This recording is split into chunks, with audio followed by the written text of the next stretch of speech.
Kabajamtoota jaallatamtoota dhaggeeffattoota naardostuu bakka jirtanitti nagaa waaqayyoo daddabalee isiniif haa baay'atu. Guyyaa har'aa kana barumsa baay'ee isin fayyadu barumsa bareedaa tokkoon qabadhee isiniif dhiyaadhee barnoonni har'a qabadhee isiniif dhiyaadhes akkamitti baanarii bareedaa hojjechuu akka dandeenyudha.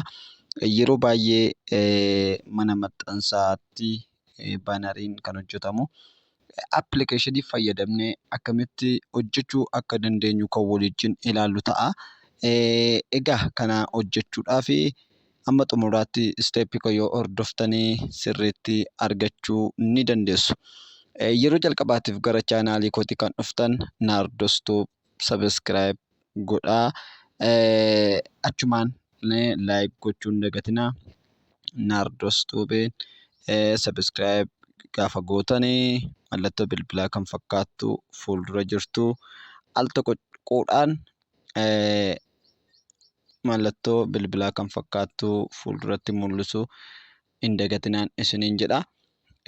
Egaa barnoota keenya kallattiimaan yoo eegallu barnoonni keenya guyyaa har'aa dhimma baanarii hojjechuuti isiniin jedheen ture akkuma jalqaba irratti isinii hime. Appilikeeshinii kanas pileestoorii keessaa argachuu ni dandeenya. Amma garuu sa'aatii koo eeggachuudhaaf jecha pileestoorii keessa hin seenu. Isa isin seentanii buufachuu dandeessu aappii kana. Appilikeeshiniin kunis kana fakkaata jechuudha. Egaa appilikeeshinii kana gabaabumatti keessa isaa seennee waliin ilaallaa. Akkamitti akka hojjetamu waliin ilaallaa jechuudha. Egaa appilikeeshinii kana gaafa bannu haala kanaatiin nu fida. Suuraa jalqaba suura tokko erga filannee booda haala kanaan nu baasa jechuudha. Egaa asitti kun wantoota baay'eetu jijjiiru. Isaan kana keessaa kalariin jira, baakgiraawundiin jira, wantoota baay'eetu jiru. Kunoo ishee naannoo kanatti argamtu kanaa al tokkoof ni xunnaa jechuudha. Erga isa xunnee booda haala kanaan nu fida. Haala kanaan erga nu fidee kunoo mallattoo kanaa al tokkoof ni xunnaa. Ergasii baakgiraawundiin isaa guutummaa guutuutti rimuufdi nu ta'a jechuudha. Erga baakgiraawundii isaa balleessinee booda kunoo bakka galarii fakkaattu kanaa al tokkoof ni xunnaa. Ergasii booda wantoonni kun baakgiraawundiidha. Baakgiraawundii kana tokko nan filadha keessaa. Egaa kunoo haala kanaatiin naa baaseera jechuudha. Ergan haala kanaan naa baasee booda suurri koo yookaas baakgiraawundiin koo kun hin ta'a yoo ta'e isuma kanan filadha, hin ta'u yoo ta'e jijjiirrachuu nan danda'a. Mee kanatti jijjiira ilaala. Kunoo kanattis naa jijjiireera. Erga kanatti jijjiiree booda hin ta'u yoo ta'e ammas jijjiirrachuu nan danda'a. Egaa haa ta'u barumsa waan ta'eef kanuma har'a haa ta'u. Saayizii isaas garan barbaadetti bubbutee qajeelchachuu nan danda'a jechuudha. Ol butee gadi butee xiqqeessuus nan danda'a jechuudha. Guddisuus xiqqeessuus nan danda'a. Egaa ergan akkaataa kanaatiin kaa'ee raayit godheen keessaa ba'a. Erga raayit godheen booda kallattiidhumaan kunoo bakka kanan dhufaa jechuudha. Bakka xiyya irra kaa'ee isinitti agarsiisaa jiru. Utuun gara xiyya sanaan deemin fuuldura garuu akka diizaayinii adda addaa godhatee miidhaguuf kunoo bakka kana xuxxanii haala kanaan babbareechuu ni dandeessu. Fakkeenyaaf haala kanaatiin babbareechuu ni dandeessu. Sadiis gochuu ni dandeessu. Ammaaf garuu har'aa kan baanarii waan ta'eef isa kana keessaa nan ba'a. Kallattiimaan gara barumsa guyyaa har'aaf qabannee deemuudhaaf kallattiidhumaan gara kana dhufnaa jechuudha. Erga haa dhufne bakka istiikar jettu kanaa al tokkoof ni xunna.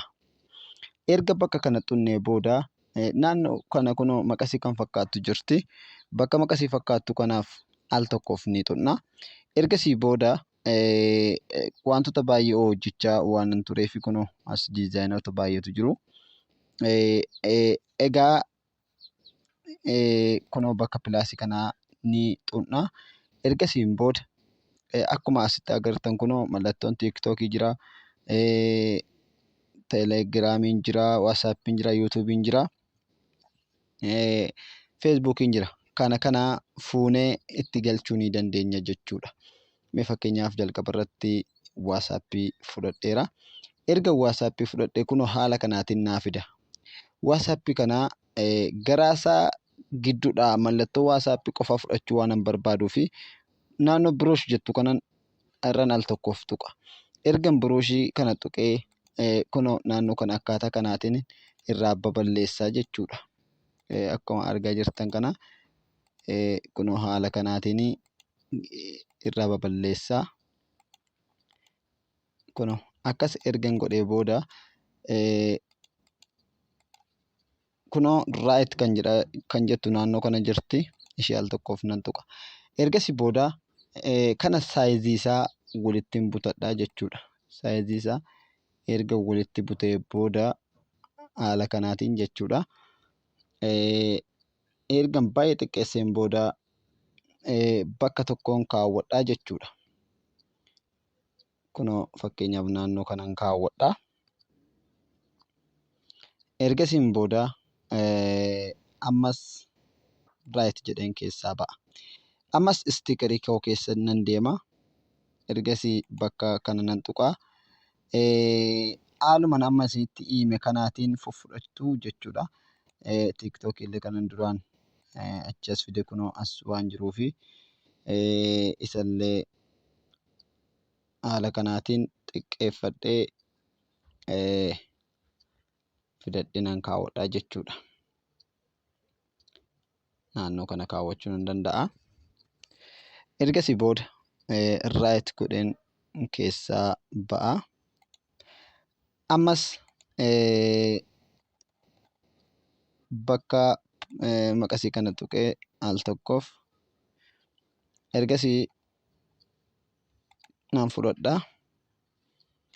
Hubachiisa garuu isin ani kana dura kukkutee waan achi jala kaa'eef malee akkan jalqaba waasaappii irratti isinitti agarsiisetti hunda isaa achi as fidachuu qabdu jechuudha. Fotoowwan kana immoo googilii irraa buufattu. Fotoo isaa kan tiiktookiis, kan yuutuubiis, kan kamiiniyyuu jechuudha.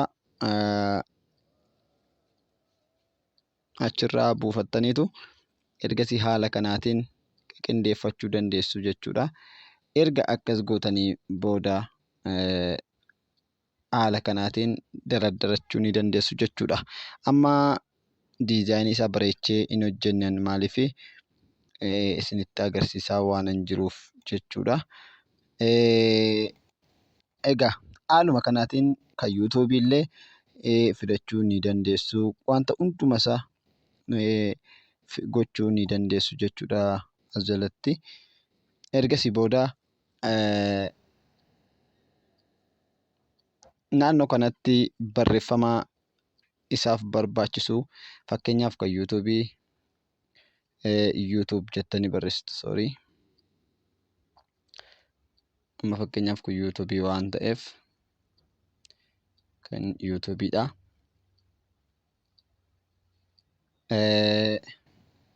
Raayit godheen keessaa ba'a.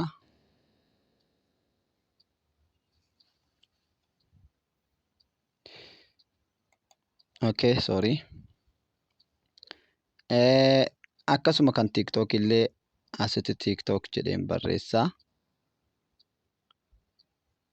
Fakkeenya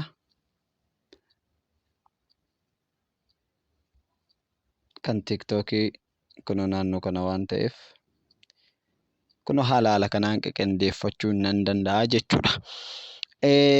Kana malees immoo poosterii isaa hojjechuu yoon barbaade haalumaan suurawwan kana fidee as kakaa'e kanaan suura nama biraa fidee dabaluu nan danda'a biratti. Fakkeenyaaf suurawwan diizaayinii adda addaatti gochuudhaan naannoo babbareechuudhaan jechuudha. Hojjechuu nan danda'a.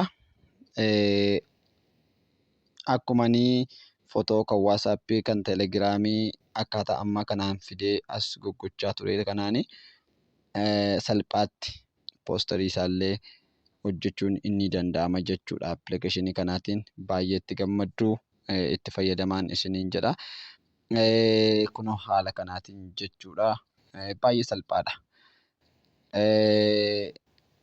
Bakka isin rakkisetti koomentii jalatti naa barreessaa. Yoo isiniif galeera ta'e immoo egaa haala kanaatiin fayyadamuu ni dandeessu isiniin jedha. Ammas irra deebi'uudhaan namoonni chaanaalii kanaaf haaraa taatan gara Naardoos Tuub deemuudhaan Naardoos Tuubiin sabiskiraayib gochuu hin dagatinaa isiniin jedha. Gaafa Naardoos Tuubiin sabiskiraayib gootan mallattoo bilbila kan fakkaattu tuquu hin dagatinaa. Kanaaf chaanaaliin koo kunoo isa kana fakkaata. Waan amma xumuraatti dhaggeeffattaniif guddaa galatoomaa. Baay'een isin jaalladha. Baay'ee.